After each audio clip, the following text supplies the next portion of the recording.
A Folha de São Paulo publicou em seu canal do YouTube, em 15 de maio de 2020, há 2 dias, dados de mortalidade por Covid-19 relativos a 2 países, Brasil e Argentina, comparando as taxas de mortalidade desses 2 países. Isso com o objetivo de confrontar a fala do presidente da República de que, quando se comparam índices de mortalidade, é necessário considerar os dados como taxa, porque é necessário levar em conta o tamanho da população de cada país. A Folha colocou como referência as fontes do Banco Mundial, do Ministério da Saúde do Brasil e dados da Universidade Johns Hopkins.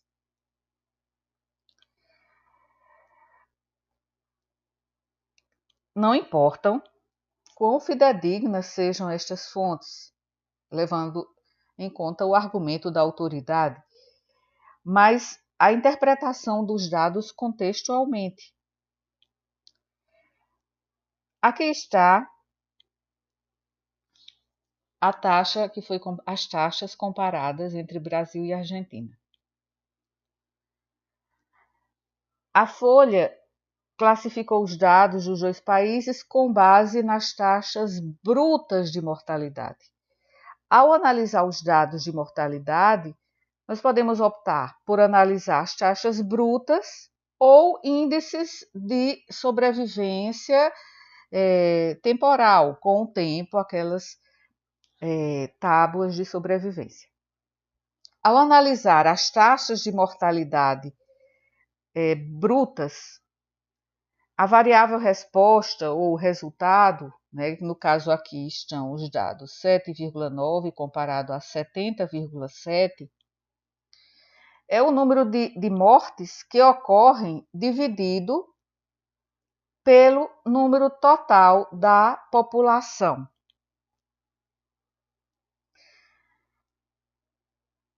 No entanto, se fizéssemos uma avaliação da taxa de mortalidade propriamente dita, precisaríamos dividir o número de mortes no Brasil e na Argentina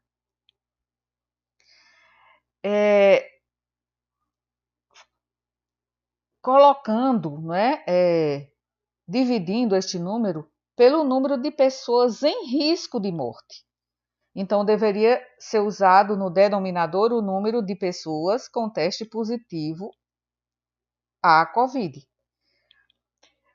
Mas tudo bem que foi levado em consideração o que o presidente sugeriu, comparar com o tamanho da população, toda a população.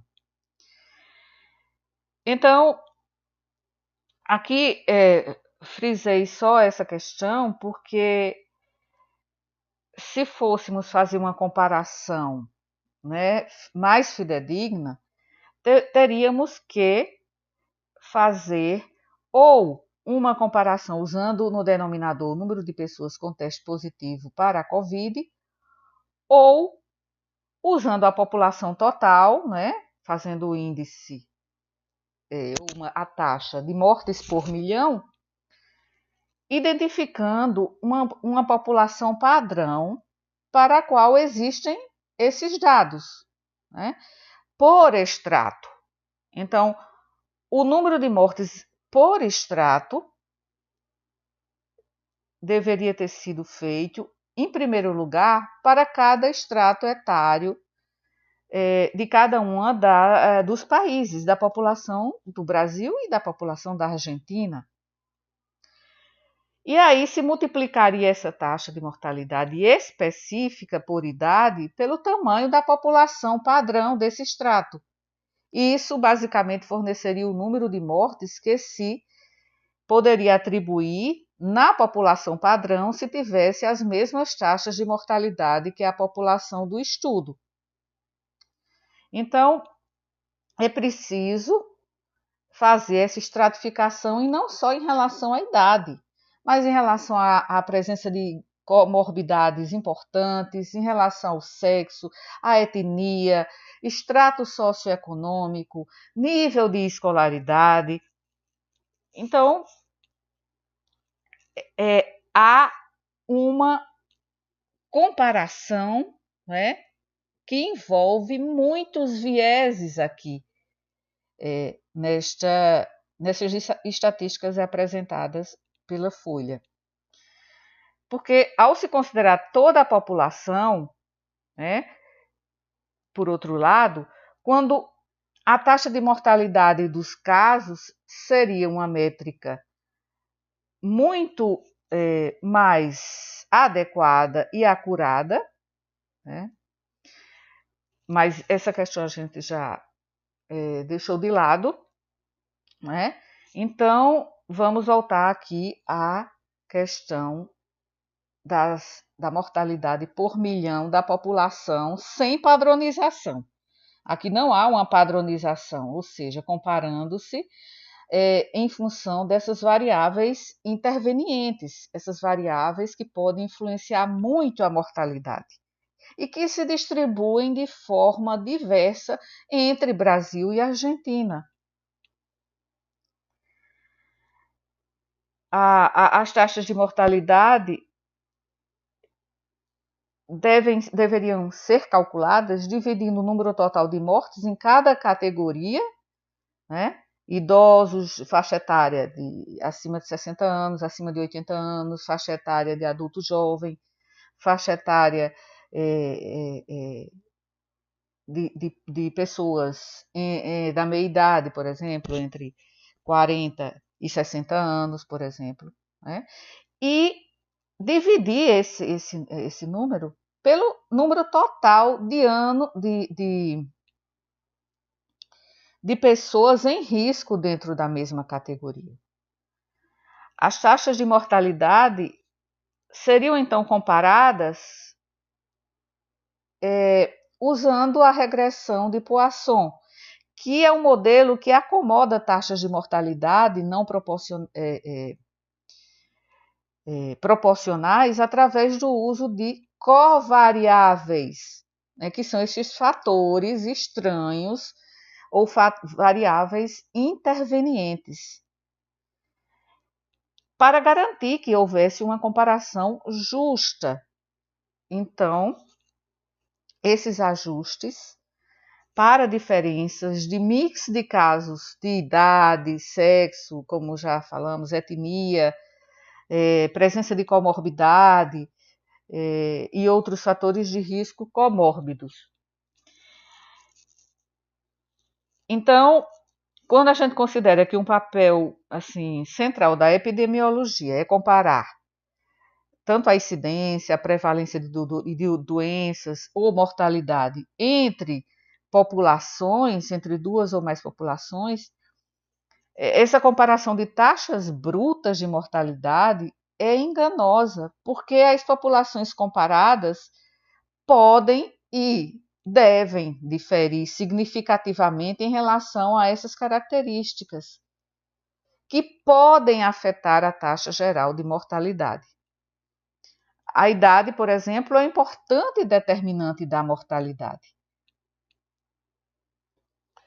Uma população mais velha terá uma taxa de mortalidade geral mais alta quando comparada a uma população mais jovem. E, como resultado, variações na idade complicam qualquer comparação entre duas ou mais populações que possuem estruturas etárias diferentes. Para entender como uma comparação de taxas brutas pode ser afetada por diferentes distribuições populacionais, deve-se reconhecer que uma taxa global bruta é simplesmente uma média ponderada das taxas específicas por extrato, com os pesos sendo a proporção da população em cada extrato. Portanto, quando um país tem uma grande população idosa, as categorias de idade mais avançada terão maior peso do que as categorias de idade mais jovem, dando a impressão de que a taxa de mortalidade nesse país, que está sendo considerado inaceitavelmente mais alta. É preciso usar o método direto de padronização para ajustar os efeitos desses diversos fatores de confusão que já foram citados, porque isso produziria, né, essa padronização produziria taxas de mortalidade padronizadas por idade e pelas outras categorias importantes que esses países teriam se tivessem a mesma distribuição ou etária, ou de sexo, ou de presença de comorbidades, ou de estrutura do sistema de saúde, ou de nível educacional, de nível socioeconômico, que é a população padrão. As taxas de mortalidade também, por todas as causas, seriam outro índice que seria menos enviesado, menos tendencioso, porque avaliaria o impacto líquido geral da Covid-19 na mortalidade. Como assim? O número de mortes em um ano, digamos, entre aspas, normal, vamos considerar 2019, entre março e maio de 2019. Qual foi a mortalidade geral naquele país? Então, compararíamos essa mortalidade geral com a mortalidade que ocorreu entre estes meses neste ano de 2020. O Financial Times estimou que houve pelo menos 122 mil mortes a mais do que em um ano normal em 14 países que avaliou, sugerindo que o número real de mortes pode ser substancialmente mais alto, considerando essa questão de mortalidade por todas as causas. E, embora algumas dessas mortes possam ser devidas a outras causas além do coronavírus, o fato de a taxa de mortalidade ser muito maior do que um ano normal indica que a pandemia está desempenhando ou não um papel importante naquele determinado país com suas particularidades, com suas características. O Reino Unido, por exemplo, que foi gravemente atingido, apresentou um número de mortes em excesso, ou seja, além daquelas que aconteceriam em um ano normal, bastante elevado. Então, não há sentido em discutir esta questão bioestatística mostrada pela Folha, pois há potenciais e grandes vieses de seleção e não se evidenciam nas taxas apresentadas também os intervalos de confiança que não podem ser determinados agora, que mostrariam o tamanho do erro para a proporção de mortes entre as pessoas confirmadas de Covid-19 ou não confirmadas, ou a população geral, como foi usada nessa estatística da Folha. Então, outros fatores que já citei, além daqueles fatores demográficos e clínicos de comorbidade, né, e políticos também, como o sistema de saúde, a desigualdade que existe no país, é preciso também avaliar como o método em que as mortes foram medidas, foram contabilizadas. Então, as taxas de mortalidade por coronavírus variam significativamente entre os países. Variam por que razão? Variam porque esses países são diferentes. Como podemos comparar determinada variável em países tão diversos? Se avaliarmos as taxas de mortalidade de 10 países, por exemplo, e colocarmos os índices, vamos encontrar diferenças estatísticas grandes, mas existe uma incerteza considerável sobre as taxas exatas de mortalidade, porque muitos fatores intervenientes afetam esses números. Em alguns países, né, todo mundo que morre após ter sido diagnosticado com a Covid-19 é registrado como uma morte por Covid-19, mesmo que a doença não tenha sido a causa real,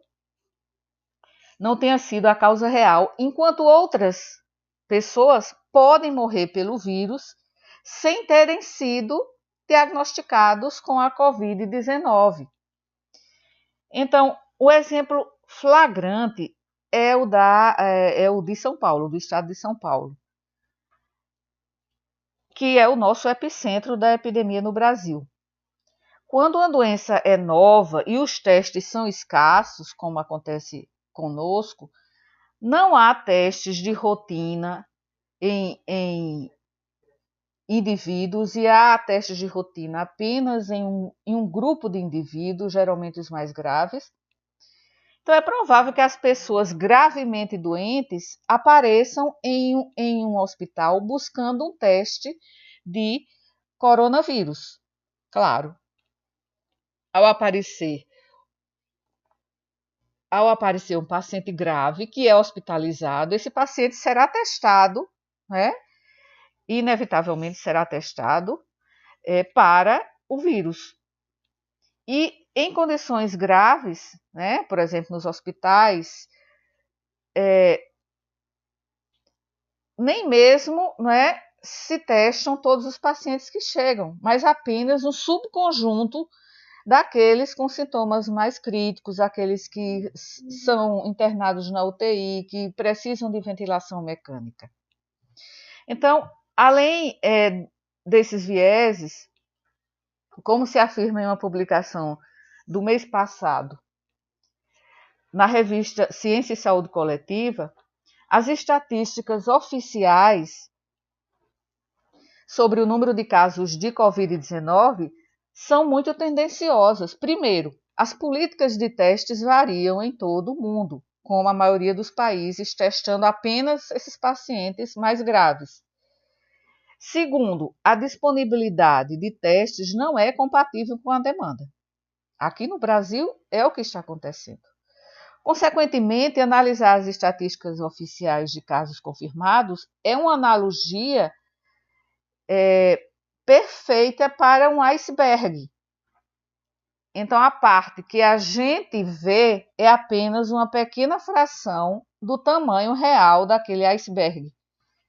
Um relatório recente, que é citado por esse artigo, que eu coloquei a referência no último slide,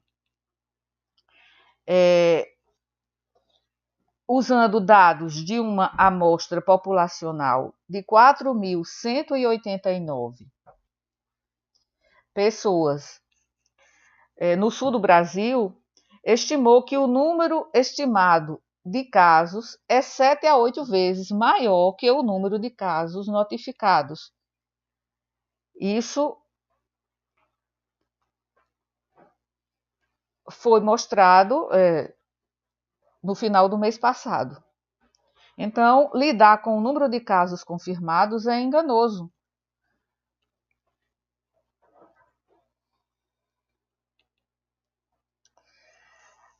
Fatores intervenientes, que são esses que foram citados, levam a vieses nos resultados. O que é um fator interveniente?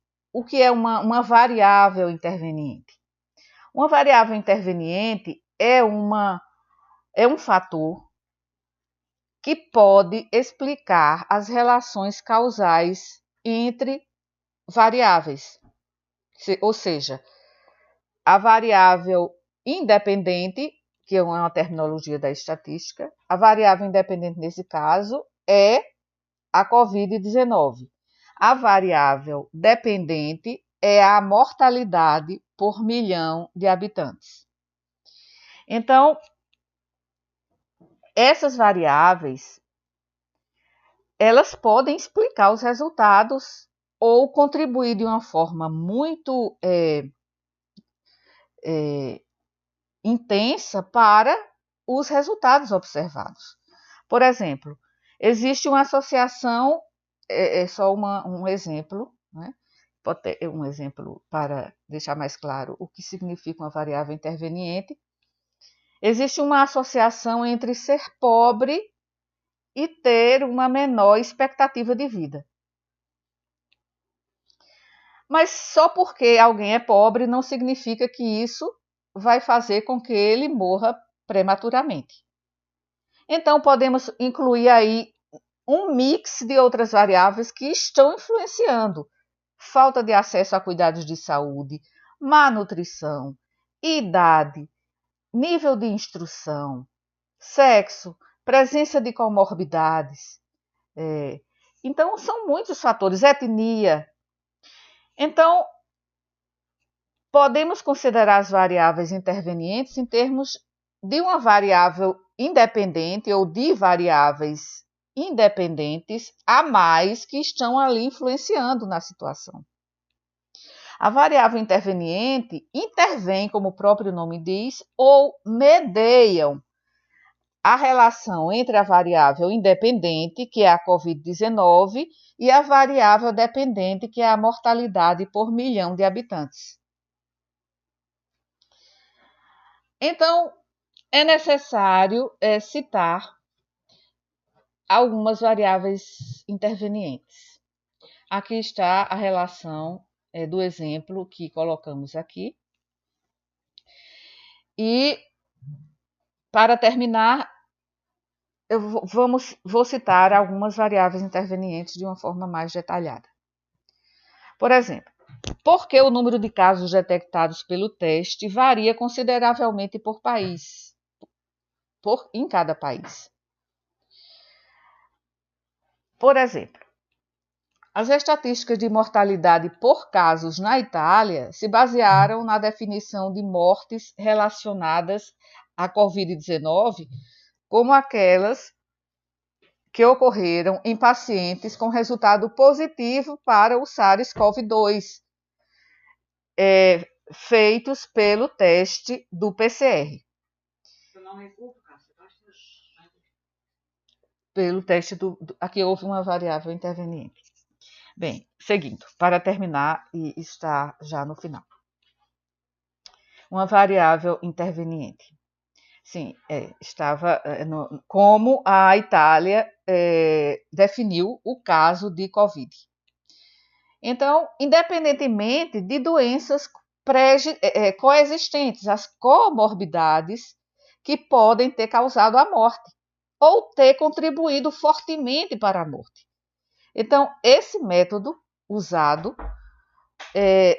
foi escolhido porque critérios claros para a definição de óbitos relacionados à Covid não estão disponíveis ainda. Né? Outro viés, o viés de seleção, que pode significar que aqueles com doença grave são testados preferencialmente. Uma terceira explicação possível para a variação nas taxas de mortalidade por casos específicos por país são as diferentes estratégias usadas para esse teste do SARS-CoV-2 pela PCR. Após uma estratégia inicial e abrangente de testes de contatos sintomáticos e assintomáticos de pacientes infectados em uma fase muito inicial da epidemia, em 25 de fevereiro, o Ministério da Saúde italiano emitiu políticas de testes mais rigorosas. Essa recomendação priorizou o teste para pacientes com sintomas clínicos mais graves, com suspeita de Covid-19 e necessidade de hospitalização. O teste, então, foi limitado para pessoas assintomáticas, limitado foi restringido, né? Não foi feito em pessoas assintomáticas ou com sintomas leves. E essa estratégia de teste resultou em uma alta proporção de resultados positivos, ou seja, 19,3% dos casos, em casos positivos, né, que é 21, deixa eu ver aqui os dados, 21.157 de 109.170 testados em 14 de março de 2020. E, assim, um aparente aumento na taxa de mortalidade porque os pacientes que apresentaram doença clínica menos grave, portanto, com menor mortalidade, não foram mais testados. A taxa de mortalidade mudou de 3,1% em 24 de fevereiro para 7,2% em 17 de março. Esses casos mais leves, com baixa taxa de mortalidade, não foram mais contados no denominador da fórmula para o cálculo da mortalidade. A taxa de mortalidade aparentemente alta da Bélgica, por exemplo, provavelmente se deve ao fato de incluir mortes que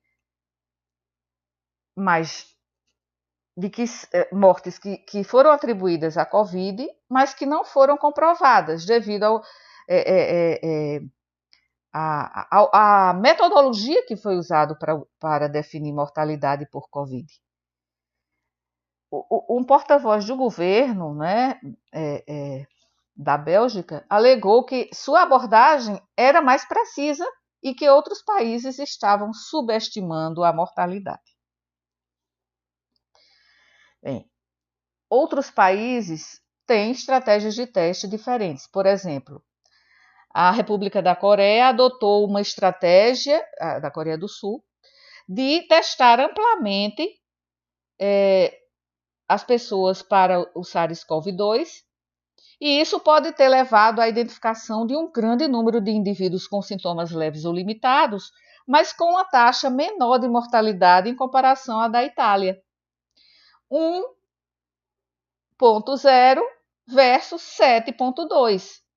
Porque muitos pacientes com doença leve que não seriam testados, né, foi incluída no denominador na Coreia, que não seriam testados na Itália, foi incluída na Coreia. Então, veja as disparidades que existem na própria metodologia de contar a mortalidade entre os países. Outro viés, pode haver atrasos entre o início dos sintomas e a morte, o que pode levar também à subestimação da taxa de mortalidade. Pode haver também fatores responsáveis pelo aumento das taxas de mortalidade, como co-infecção com outro vírus, como H1N1, por exemplo. Cuidados de saúde mais adequados ou mais inadequados, e os já tão propalados dados demográficos das pessoas, dos pacientes. Ou seja, pacientes mais velhos são mais prevalentes em países como a Itália. As características demográficas da população italiana diferem da de outros países. Em 2019, aproximadamente 23% da população italiana tinha 65 anos ou mais. Ou seja, a segunda população mais velha do mundo, com as maiores taxas de mortes por agentes infecciosos resistentes a medicamentos, além de uma alta taxa de tabagismo que existe na Itália, né? Se fosse falar de uma forma intuitiva, é só andar pelas ruas de Roma ou de Milão para ver como as pessoas fumam, né? Mas também cientificamente já foi determinado que é uma população que tem uma alta taxa de tabagismo. Tabagismo que leva à doença pulmonar, que é um grande fator de risco para a mortalidade. Então, um fator associado à baixa sobrevivência. Também hipertensão, doenças cardiovasculares, o próprio enfisema pulmonar, bronquite crônica pelo tabagismo, diabetes, câncer, todas essas variáveis têm que ser avaliadas para você comparar um país com outro. Então, pode haver aumento nessas taxas de tabagismo ou comorbidades entre as mortes. Optar por definir a morte por Covid dessa maneira pode ter resultado em uma superestimação da taxa de letalidade. Em uma subamostra de 355 pacientes com o Covid-19 que morreram na Itália, foi estudada em uma revisão detalhada de prontuários, ou seja, um estudo retrospectivo, que já tem os seus vieses também. Esse estudo também está citado no último slide desta apresentação, que é Onder, o primeiro autor, Onder e colaboradores, 2020. Então, entre esses pacientes, a idade média foi de 79,5 anos, com um desvio padrão de 8,1. E 106, 30% da amostra eram mulheres. Nesta amostra, 117 pacientes, 30%, apresentavam cardiopatia isquêmica, ou seja, a doença cardíaca por aterosclerose. 126, 35,5% apresentavam diabetes mellitus.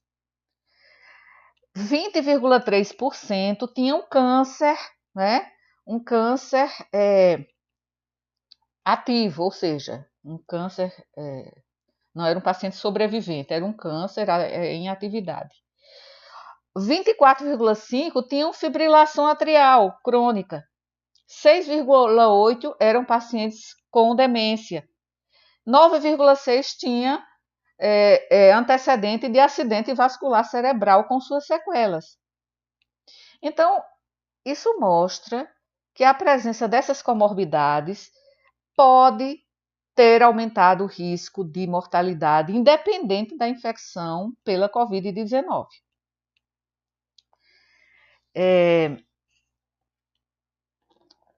Isso conta também como uma diferença na maneira como as mortes são atribuídas ao coronavírus.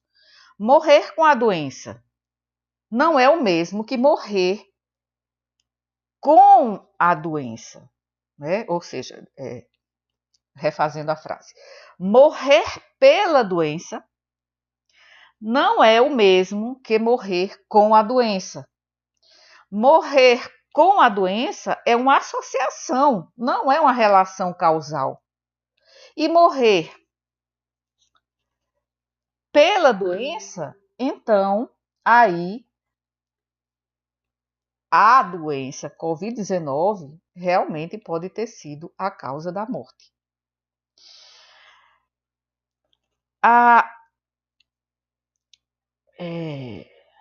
Assim, tem alguns outros aspectos para serem também mencionados. Que é a questão também de que a falta de testes sendo feita na população de uma forma geral não estão disponíveis no Brasil. Então, essa estatística precisa, acurada, pode nunca ser conhecida. E mesmo em países ricos, o número real de pessoas infectadas pode permanecer um mistério. Outro aspecto que não pode ser deixado não posso deixar de mencionar, é a desigualdade social. Nós sabemos que o Brasil é um dos países com maiores níveis de desigualdade social do mundo. E inúmeros trabalhos mostram que os indivíduos com status socioeconômico e com nível de instrução mais baixos têm maiores taxas de mortalidade e de morbidade, ou seja, tanto de mortalidade quanto de morbidade, que é o risco de adoecer, do que os indivíduos com maior status socioeconômico e maior nível de instrução. Então, o estudo da desigualdade é importante em si mesmo, já que as sociedades não estão preocupadas apenas com os níveis médios de bem-estar dos indivíduos, mas também em conhecer a sua distribuição. Então, essa distribuição deveria ser levada em conta. Qual é o nível socioeconômico e de instrução dessas pessoas que morreram pela Covid-19 no Brasil e na Argentina, que entraram nessa estatística? Além disso, o estudo da desigualdade na mortalidade mostra, né, pistas sobre a origem e causas da morbidade.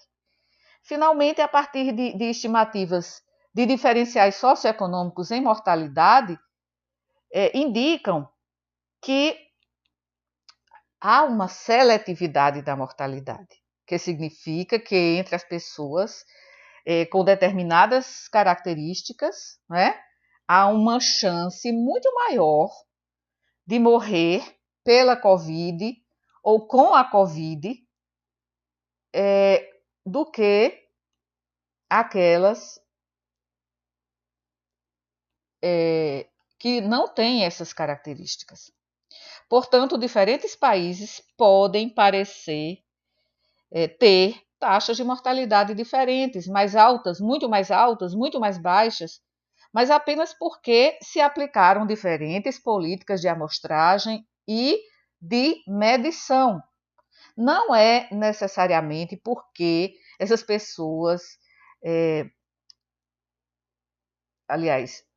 essas pessoas que morreram, né, foram mais infectadas naquele país ou receberam um pior atendimento.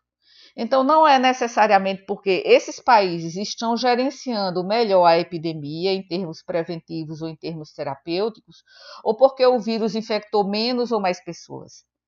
Discrepâncias nos níveis, proporções, por aquelas variáveis, né, idade, sexo, né, exigem avaliações adicionais da qualidade dos dados e melhoria nos métodos de estimativa. Podemos concluir que a taxa de mortalidade por coronavírus não pode ser comparada entre países por não levar em conta essas estatísticas que estão aí, não levam em conta os vieses das evidências. E, além disso, nem sempre podemos generalizar as taxas de mortalidade dos casos de amostras para a população em geral. Depende da validade externa dessa amostra. Esses dados não são perfeitos e serão necessários muito mais estudos para determinar a taxa real de mortalidade por coronavírus nos diferentes países.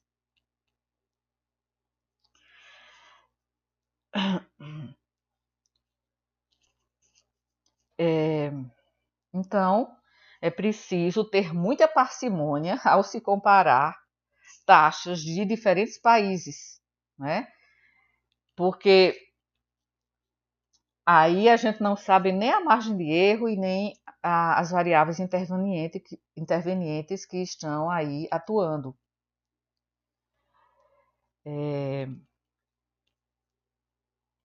Bem, então é fácil, né, deduzir que diferenças entre as taxas de mortalidade não podem ser levar a inferências, né, para mostrar que em um país a mortalidade é maior do que a outra. Não nesse momento e com esses métodos estatísticos. De qualquer forma, as limitações das estatísticas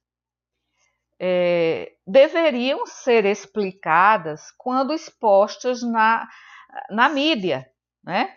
Ontem, né, o Jornal Nacional mostrou, e naquela escalada que a Globo mostra no início desse telejornal, apareceu, né, o apresentador intercalando-se com a apresentadora naquela escalada, que é uma verdadeira escalada,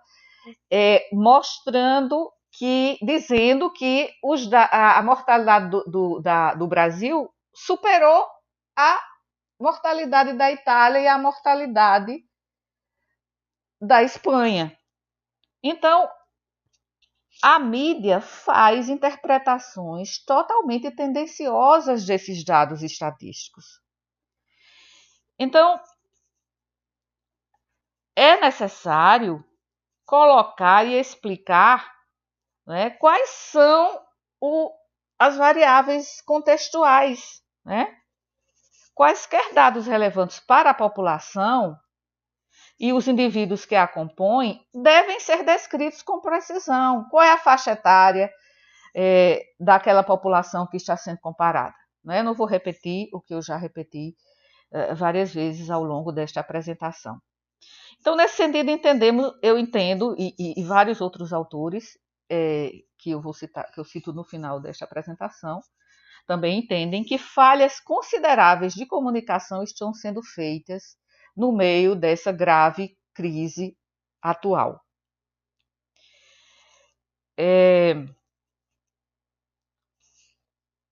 Então, finalizo este vídeo, que deveria ser de 15 minutos, já chegou a mais de 40 minutos, com estas referências que citei ao longo da apresentação.